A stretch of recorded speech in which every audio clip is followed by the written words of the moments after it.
देव हथकड़ियों में? वही देव जिसने वादा किया था कि वो हमेशा वसुधा की रक्षा करेगा, आज उसी को पुलिस उठा ले गई।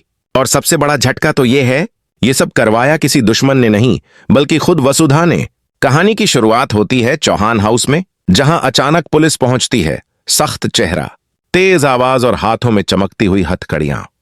सबके सामने इंस्पेक्टर बोलता है, देव चौहान, आपको मिस्टर सोलंकी के किडनैपिंग केस में गिरफ्तार किया जाता है। कमरे में सन्नाटा छा जाता है। चंद्रिका की आंखें फटी रह जाती हैं और पूरे घर की हवा जैसे थम सी जाती है। लेकिन असली झटका तो तब लगता है जब यह पता चलता है कि यह शिकायत किसी और ने नहीं, बल्कि वसुधा ने की है। वही वसुधा जो कभी देव की जान हुआ करती थी, आज उसी पर इल्जाम लगा रही है, उसके अपहरण का।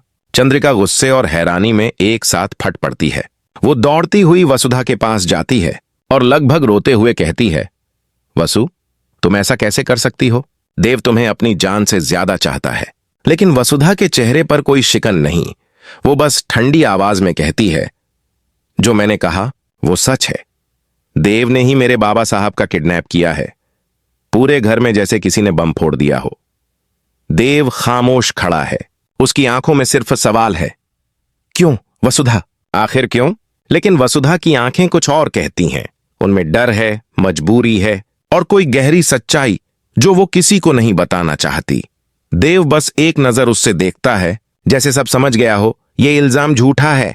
लेकिन वसुधा किसी दबाव में है, फिर भी वो कुछ नहीं कहता, बस चुपचाप पुलिस के साथ चला जाता है। रात को चंद्रिका पुलिस स्टेशन पहुंचती है, आंसू और गुस्से के साथ। देव निर्दोष है, उसे छोड़ दो, वो चिल्लाती है। लेकिन देव का जवाब सबको हैरान कर देता है। अगर वसुधा ने कहा कि मैंने किया है, तो शायद उसके पास वजह होगी। क्या कोई इंसान इतना अंधा प्यार कर सकता है? ये तो हद हो गई। उधर वसुधा अपने कमरे में अकेली बैठी है, आंखों में आंसू, हाथ में वो चिट्ठी जो करणवीर सिंह ने छोड़ी थी।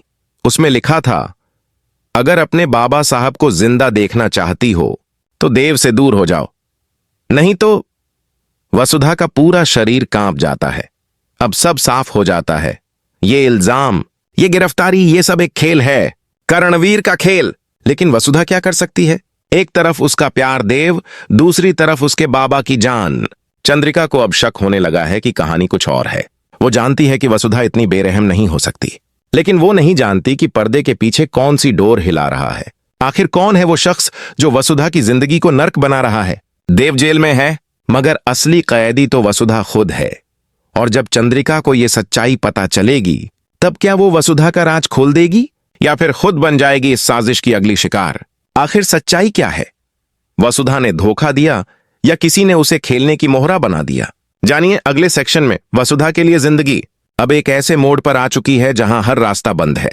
बाहर की दुनिया उसे गुनहगार समझ रही है और अंदर उसका जमीर उसे सजा दे रहा है।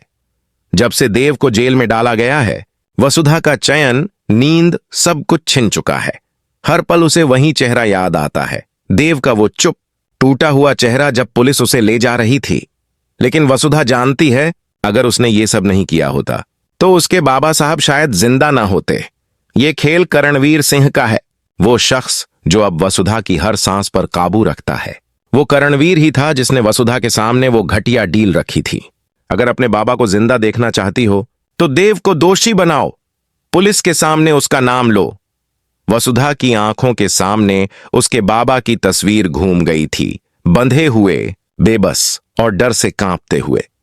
उस पल वसुधा ने जो फैसला लिया, वो उसके दिल ने नहीं, उसके डर ने लिया। लेकिन क्या डर के आगे सच्चाई हमेशा हार जाती है?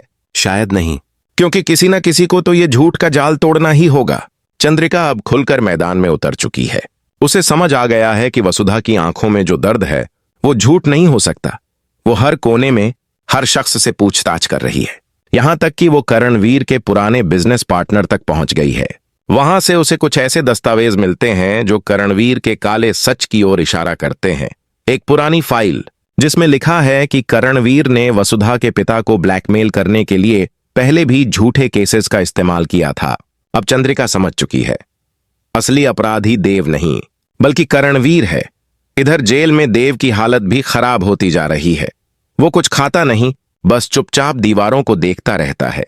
उसके मन में सिर्फ एक सवाल है, वसुधा ने ऐसा क्यों किया?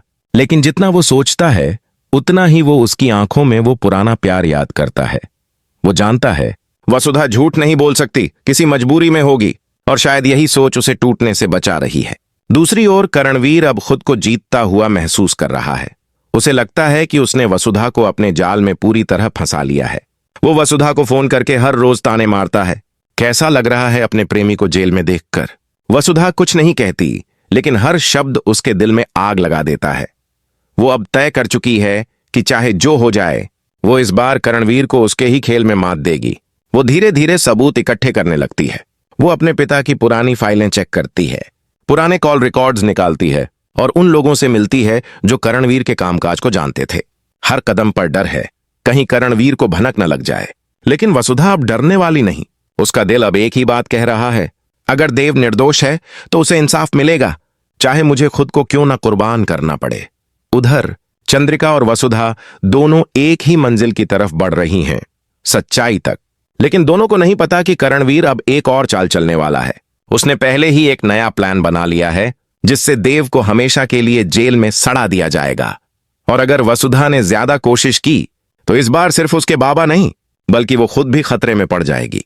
अब सवाल यह है, क्या वसुधा इस साजिश को बेनकाब कर पाएगी? क्या चंद्रिका और वसुधा मिलकर देव को बचा पाएंगी, या करणवीर की अगली चाल सब कुछ खत्म कर देगी? कहीं देर ना हो जाए, कहीं ये जाल इतना गहरा ना हो जाए कि वसुधा खुद उसमें फंस जाए। जानिए अगले सेक्शन में। अब कहानी एक ऐसे मोड़ पर पहुंच गई है जहां सच और झूठ की रेखा धुंधली पड़ चुकी है। हर कोई अपने अपने डर और भ्रम में उलझा हुआ है। वसुधा जानती है कि अगर उसने अब कुछ नहीं किया तो देव की जिंदगी खत्म हो जाएगी, लेकिन करणवीर का साया हर वक्त उसके आसपास मंडरा रहा है। वो हर कदम पर उसे धमकाता है, हर रात नए फोन कॉल्स करता है। वसुधा, याद रखो, तुम्हारे बाबा की जान अभी भी मेरे हाथों में है। इस एक वाक्य ने वसुधा के दिल में ऐसा जहर घोल दिया है कि वो हर सांस डर के साथ लेती है।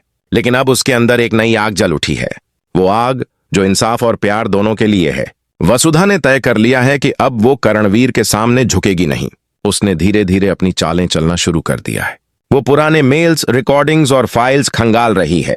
उसे अपने पिता के ऑफिस में एक पुरानी डायरी मिलती है जिसमें करणवीर के कुछ रहस्य छुपे हैं, बिजनेस फंड्स की हेरा फेरी, झूठे कागजात और एक अजीब सी चिट्ठी जिसमें लिखा था, अगर चौहान्स मुझे रास्ते से नहीं हटाते तो मैं उन्हें खत्म कर दूंगा। ये पढ़कर वसुधा का दिमाग घूम जाता है।